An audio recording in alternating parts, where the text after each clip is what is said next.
When I landed back in New York, the air felt heavier than usual, like the city knew something I didn't. The Florence deal had gone better than I dared hope, an entire estate of 17th century works valued at over $4.8 million promised to our collection.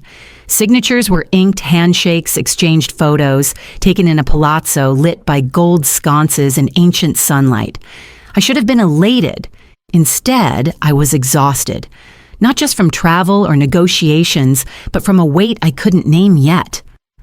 My driver dropped me at the side entrance of Marin and Chase, and I let myself in without ceremony. The museum was quiet, the way it always was before the staff filtered in. I walked through my galleries, pausing in front of a newly installed Goya. It tilted half a degree off-center. I made a mental note. My office was just as I'd left it, precise, composed, full of purpose. But something was off. A white envelope sat neatly on my chair, centered. No logo. Just my name in all caps, Callista. I paused for a second before opening it, sensing the shift coming before I even read the words. Inside a single sheet of thick paper, formal, crisp, cold. We are pleased to announce the appointment of Elliot Marin as Managing Director of Marin and Chase, effective immediately. There it was. No mention of me. No acknowledgement. Just a name my brother's sitting like a signature at the end of a story I didn't know had ended. Elliot, my younger brother. The one who once confused Monet with Manet and laughed about it. The one who spent more time managing his influencer girlfriend's brand than attending our board meetings. That Elliot, managing director. I stood there, the paper in my hand, the room too quiet. I read it again as if repetition would make it make sense. It didn't. I didn't feel anger, not yet. Just the kind of disbelief that turns your stomach hollow. I didn't sit down. I didn't take off my coat. I folded the letter, slipped it back into the envelope, and placed it on my desk. Then I turned toward the cabinet behind me, the one that held everything Elliot would never understand. Elliot had always been the glittering one. The golden child with perfect timing, not because he planned well, but because people moved the clock for him. Even as a kid, he could charm his way out of anything. A broken vase, a failed class, a drunk call from Prague at 3 a.m. My parents called it spirited. I called it insulation. After college, he announced he was finding his passion, which, in practice, meant a series of well-funded flings with creative industries he barely understood. There was the gallery internship in Tribeca that ended after 2 months when he clashed with the energy. Then a brief phase where he co-ran a cocktail blog that featured more shirtless photos than content. At one point, he told a Sotheby's executive over dinner that old masters were just dusty white men with oil paints. Meanwhile, I stayed in the museum after hours digitizing ledgers that hadn't been touched since the 60s. I wrote grant proposals. I flew to Tokyo with 1 day's notice because a collector wanted a real expert, not a salesperson. I worked through illnesses and empty rooms and board meetings where I wasn't thanked, only nodded at. But Elliot, he showed up to one fundraising gala, smiled at the donors, and suddenly he was great with people. I opened the cabinet behind my desk, the one no one else touched. Inside were 3 hardbound folios, each embossed with initials no outsider would recognize. My handwritten curation notes, sketches, internal valuations, cross-referenced histories of our private donors. This was the real map of Marin and Chase. Not the public catalog, not the promotional material. The heart of our collection, the thread of relationships built one quiet conversation at a time. I slid them into my tote bag one by one. The weight was familiar grounding. I took a breath, long and steady, then grabbed the small leather notebook where I'd kept my private travel annotations. If they wanted Elliot to lead, they could figure out what to do without the only guide who'd ever known the terrain. I didn't leave right away. Not yet. First, I needed to see what else they thought they could take. I didn't say goodbye. Not to the receptionist who once asked me if I ever took vacations. Not to the assistant director who had started slipping Elliot's name into press releases like it had always been there. not even to the night security guard who used to bring me coffee when I stayed too late. I left my key card on the corner of my desk, zipped the tote closed, and walked out the front entrance like a guest. The sky had shifted to gray by the time I stepped onto Fifth Avenue, the kind of colorless light that made even the buildings look unsure of themselves. I didn't wait for a car. I walked, past the designer windows and soulless cafes, past the reflection of my own face in 1,000 glass panes, each one asking what I had expected. The sculpture garden at MoMA has always been mine in a way no title ever was. I'd come here on days when the museum felt like it was caving in when trustees second-guessed my acquisitions, when a donor threatened to pull funding unless we showcased something that photographs well. Here I could move between shadows and metal and silence and feel something close to stillness. I found my usual bench tucked behind a low hedge and let myself sit. The weight of the tote pressed against my side. Inside it, 17 years of invisible work of negotiations of trust, carefully earned. I ran my fingers along the spine of the smallest folio and closed my eyes. A group of tourists wandered past, their voices faint, their presence meaningless. I turned off my phone, just held the button down and watched the screen go black.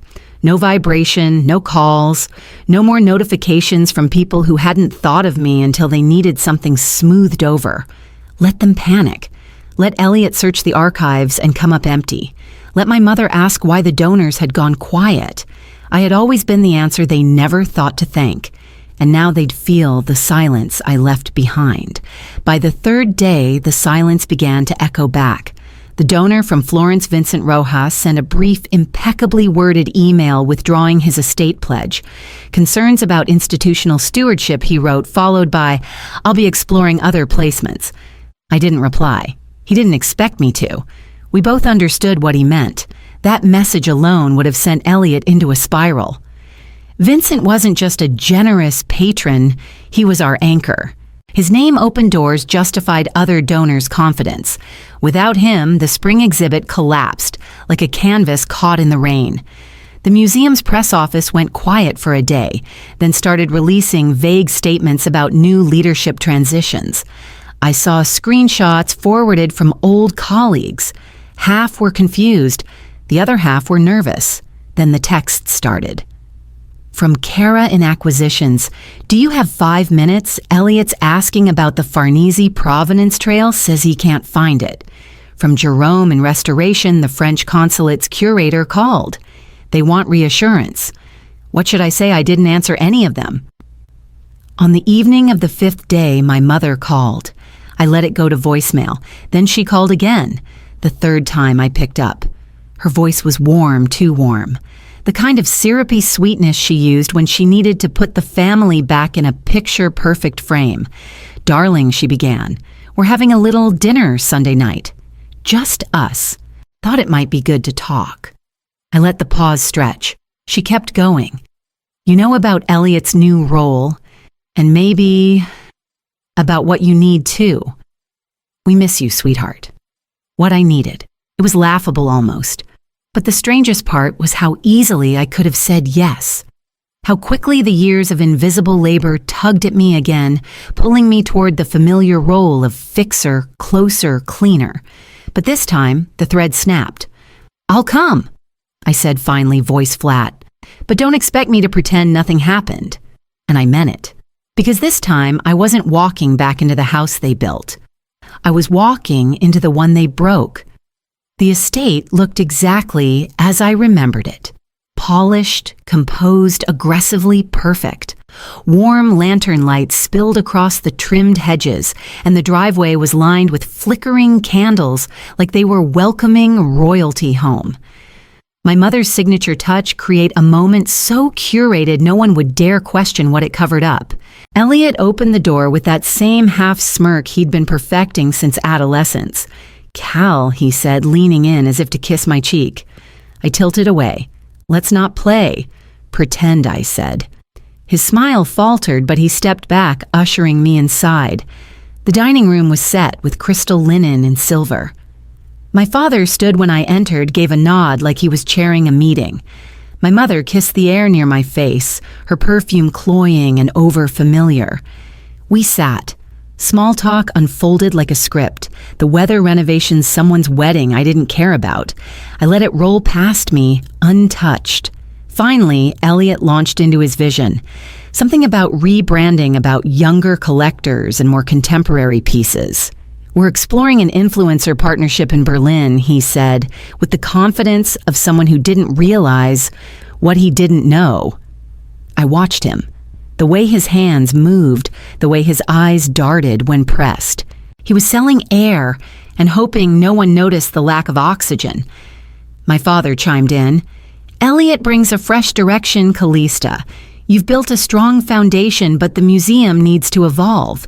I set down my fork, slow and deliberate. Then tell me, I said, why did Vincent Rojas pull out of the estate gift? The room went still. My mother's smile froze mid-expression. My father blinked. Elliot opened his mouth, then shut it. I leaned back in my chair, folding my hands in my lap. No one offered an answer. No one even tried. Right, I said quietly. Because you thought charm could replace trust. Because you thought donors cared more about buzzwords than stewardship. I stood gently, pushed my chair back and looked across the table. You wanted fresh. You got fragile. And they knew I was right because none of them said a word. The cafe was tucked into the corner of an old brownstone on the Upper East Side, quiet enough that no one asked questions, and the espresso was strong enough to keep thoughts from slipping away.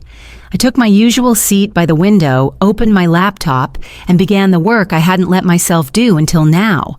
It started with names, collectors, donors, advisors, notes I'd scribbled after midnight emails I'd flagged for tone patterns only I had seen. I compiled them one by one, linking them to past sales, upcoming interests, stalled negotiations that could be reawakened with a single call if the right voice made it. Then came the acquisition files. I cataloged every work I'd brought into Marin and Chase, from modest regional pieces to the historic estate in Florence. I added valuation notes, authenticity trails, insurance battles won in silence. And under each one, I placed the truth that never made it into press releases, what it cost to secure who threatened to walk away, who changed their minds because I didn't. It took 3 days. On the 4th, a message came from Ree Chen, a former junior appraiser I'd mentored years ago, now head of strategy, at a rival house across the city. Her tone was crisp and familiar. Dana says you're free. If that's true, we should talk. Not about helping us, about leading us. I stared at the screen for a long time. I didn't reply, not yet, but it sat with me, that message. It hummed beneath everything else I touched, like the vibration of something beginning before it had a name. For years, my worth had been tethered to a plaque on the door, a family name carved into stone. But sitting there with the portfolio opened in front of me and sunlight catching the edges of my screen, I saw it differently. This wasn't proof for them. It was proof for me. They hadn't just underestimated me. They'd forgotten I could leave. And now I knew with unshakable clarity I didn't have to go back to be whole. We met at a gallery in Chelsea, the kind with whitewashed walls, polished concrete floors, and paintings that whispered more than they spoke. I chose the location deliberately. It wasn't neutral, not really, it was curated. Like me. They were already seated when I arrived, my mother in soft pastels, hands folded just so. My father in his usual blazer and guarded expression. Elliot wore a navy suit that didn't quite sit right on his frame, like he'd borrowed confidence but couldn't find the receipt. I sat across from them, unsnapped my leather folder, and placed the document on the table. 4 clean pages, black ink, no ambiguity. 40% equity. I said my voice even, co-directorship, full veto power on acquisitions. Elliot steps down from operations, effective immediately. Silence stretched. My mother looked down, her eyes scanning the words, but not really seeing them. My father's mouth tightened into a line. Elliot shifted. This is a bit aggressive, don't you think? No, I said. It's precise. He opened his mouth again, but then something shifted. The confidence drained from his face like color down a sink. His shoulders dropped. "I thought I could handle it," he murmured, the bravado gone. "I can't. I thought I could just fill the role." My father looked at him, then not with disappointment, but with a kind of slow realization. Maybe the first honest moment they'd shared in weeks. "We underestimated what you do." My mother said softly, but I didn't acknowledge it. This wasn't about acknowledgement anymore. It was about terms. I slid a pen across the table. "You want the museum stable. This is how that happens. You don't just get my time. You get my authority." My father picked up the pen. He didn't look at me when he signed, but he signed. When it was done, I gathered the papers, stood up, and met their eyes one at a time. There were no smiles, no apologies, just acceptance. It wasn't victory. I felt it was reclamation, and I carried it with me as I stepped into the next morning like someone who finally belonged to herself. I walked into Marin and Chase on a Monday morning. No press, no announcement. Just me and the sound of polished heels on marble. The reception desk fell quiet when they saw me. Some heads turned quickly back to their screens. Others stared too long. There were no smiles, but there was something else. Curiosity, maybe even relief. Upstairs, I went straight to the conference room and called for the senior staff. I didn't wait for everyone to settle. I stood at the head of the table, laid my folder down, and opened it. "We're not here to review what went wrong," I said. "We're here to start clean. I know where we stand. You do too. Let's get to work. No scolding, no backtracking, just direction." I outlined the updated schedule, private viewings, reinstated major collectors, contacted directly by me, not through interns or PR fluff. Artist relations were now centralized, and high-value clients would have dedicated points of contact again. I listed names, assigned tasks. No one questioned me. By the end of the meeting, people were scribbling faster than they could think. Some nodded. A few looked like they might cry. Later that afternoon, I sent an internal memo reassigning Elliot to PR and brand development. He didn't argue. When I passed him in the hallway, he gave me a faint nod and disappeared into his office. That was fine. His strength had always been image, not infrastructure. Within 2 weeks, the museum was breathing again. One by one, the collectors I'd built years of trust with returned my calls. Vincent Rojas reinstated his estate gift. A Tokyo-based dealer sent word she'd only deal with me directly from now on. The acquisition board greenlit 2 high-profile negotiations I'd started months ago, and that had gone cold in my absence. People began stopping by my office again, not with problems, but ideas. Staff I hadn't heard from in months came to ask what was next. For the first time in a long time, I wasn't walking on eggshells in my own domain. I was setting the floorboards. The boardroom smelled like old wood and newer money polish, and polishers nothing permanent. I took my seat at the far end of the table, not waiting to be asked. The usual faces were there. Trustees with curated expressions, advisors pretending neutrality, and my father at the head of the table, as if nothing had shifted. He cleared his throat as the meeting began easing into his familiar rhythm. Numbers, projections, an anecdote about legacy. Then he pivoted gently, almost artfully, suggesting that moving forward operational oversight might benefit from a more distributed approach. I didn't let it linger. "Let's be clear," I said, my voice low, but cutting through the air like glass. "You didn't bring me back. I rebuilt the museum while you watched it burn." The room stilled. Someone lowered a pen without realizing it. My father didn't meet my eyes. Elliot shifted in his seat. He hadn't spoken yet, not once during the meeting. Now he exhaled quietly, like something inside him finally gave up. "I'm out," he said, voice barely above a whisper. "I'll stay in PR, but I'm done pretending I can manage the rest." No one protested. The room was already moving on without him. I laid out the new collector schedule, key upcoming viewings, and 2 partnership proposals I was prepared to move on. Eyes focused. Heads nodded. The tension I used to carry like a shadow behind me had lifted. No more whispers in the corners. No more quiet undermining. As the meeting ended and papers rustled, my mother stayed seated. She looked across the room, then at me.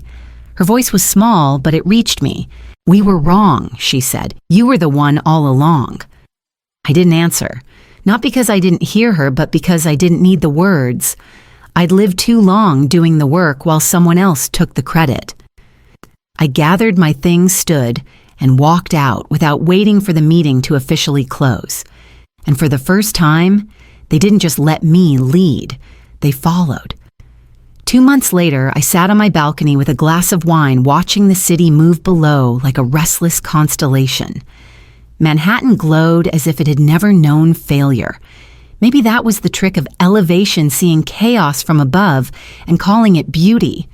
The museum was thriving. We just closed on the $8.6 million estate I thought I'd lost. Vincent came back. So did others' names that hadn't returned calls while Elliot held the reins now reached out directly asking for me. Not for the museum, for me. We restructured the board. I installed 2 curators I trusted with everything. We eliminated the fluff programming and poured our energy into substance. The press noticed. So did the collectors. What we built was sharp, intentional, and quiet in its authority. No more whispers about legacy roles or family favoritism. No more pretending I was just the daughter who inherited a seat at the table. I wasn't the daughter anymore. I was the table. And somehow that realization didn't come with bitterness, just a calm, bone-deep acknowledgement of what I had built, piece by piece, deal by deal. One late night after another when no one saw but me, I thought back to the night I first walked out of that office, the tote bag slung over my shoulder, the weight of 17 years resting in my palm. I hadn't known what came next, but I knew I wouldn't go back unless they saw me clearly. They did now. I sipped my wine and leaned back, letting the breeze thread through my hair. I didn't fill the silence. I didn't chase the next problem or plan the next fix. I just let the quiet exist around me, because for the first time in my life, I wasn't afraid of silence. I owned it, and I realized I had never wanted to be needed. I had wanted to be seen.